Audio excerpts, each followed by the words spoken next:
Bismillahirrahmanirrahim. Assalamualaikum warahmatullahi wabarakatuh.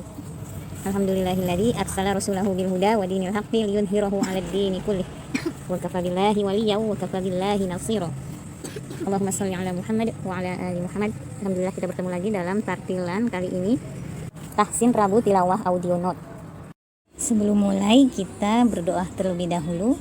Allahumma anfa'ni bima 'allamtani wa'allimni ma yanfa'uni wazidni ilma. Ya Allah, berilah manfaat kepadaku dengan apa-apa yang Engkau ajarkan kepadaku, dan ajarkanlah aku apa-apa yang bermanfaat bagiku, dan tambahkanlah ilmu kepadaku. Hadis riwayat At-Tirmizi dan Ibnu Majah. Pada pertemuan ke-74 ini kita masih membahas bacaan Gharib Mushkilat, bacaan yang jarang ditemukan, dengan materi bacaan imalah. Apa itu bacaan imalah? Imalah artinya memiringkan bunyi fathah pada kasroh. Di Al-Quran hanya ada satu, yaitu di surat Hud ayat 41. Tulisan majroha dibacanya majreha. Jadi ro dimiringkan menjadi re, majreha. Sebab diimalahkan, lafaz ini diantaranya adalah untuk membedakan lafaz majroha yang artinya berjalan di darat, sedangkan lafaz majreha artinya yang berjalan di laut. Dalam kitab Mausu'ah Al-Ijaz Al-Ilmi, ensiklopedia mukjizat Al-Quran ilmiah, diterangkan para ulama berpendapat bahwa membaca imalah pada lafaz majreha terdapat hikmah dan petunjuk, yaitu agar qori atau pembaca saat membaca imalah juga merasakan bagaimana miringnya ketika bahtera Nabi Nuh saat berlayar di antara ombak-ombak yang besar.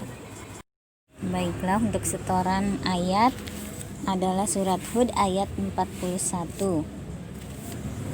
A'udzu billahi minasyaitonir rajim. Wa qala rkabu fiha bismillahi majreha wa mursaha inna rabbi laghafurur rahim.